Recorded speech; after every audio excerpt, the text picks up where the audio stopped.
Good evening. This is Jenna Biederman with somewhat breaking news. Scientists think that Mars once had liquid surface water and a thicker atmosphere. We at JWC News thought the best way to report on this was by sending our intern off to Mars so he could report from the field. After several months of space travel, we finally have this report for you. Chip, over to you. Thanks, Jenna. Chip here with the Martian weather forecast.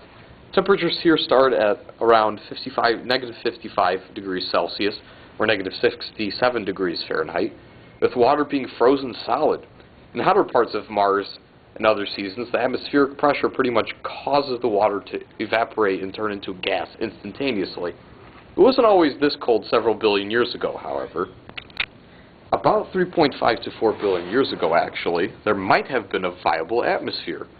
The water wasn't frozen solid back then due to very salty content, and it would have been actually caused by rain falling from, yes, rain clouds. There's been a great possibility that the atmosphere could have kept Mars warm enough to keep liquid water. That water could have flowed through the remnants of, say, this very large canyon behind me. What does this mean? Well, I'll tell you, Jenna. There might have been a time where Mars was actually habitable. There might have been a breathable atmosphere and liquid water to even sustain human life. Good evening. We are sorry for interrupting this radio program. This is the Ghost of Orson Welles bringing you The War of the Worlds Part 2.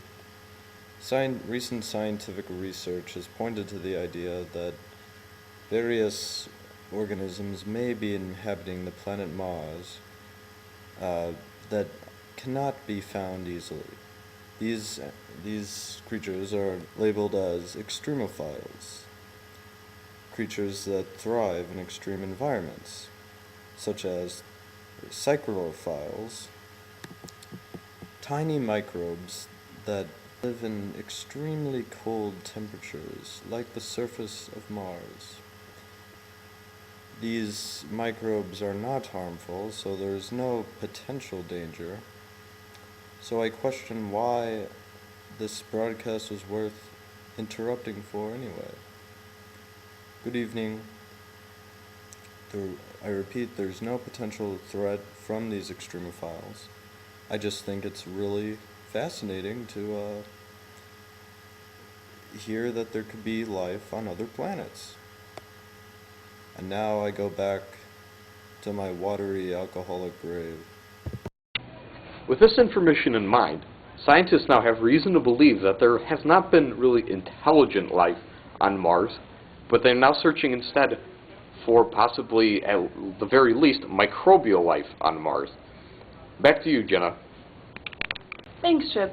That 4-minute segment was really worth all of the time, energy, and money it took to get you out there in the first place. Well, ladies and gentlemen, I hope you have a good night. Stay tuned to YWJRX.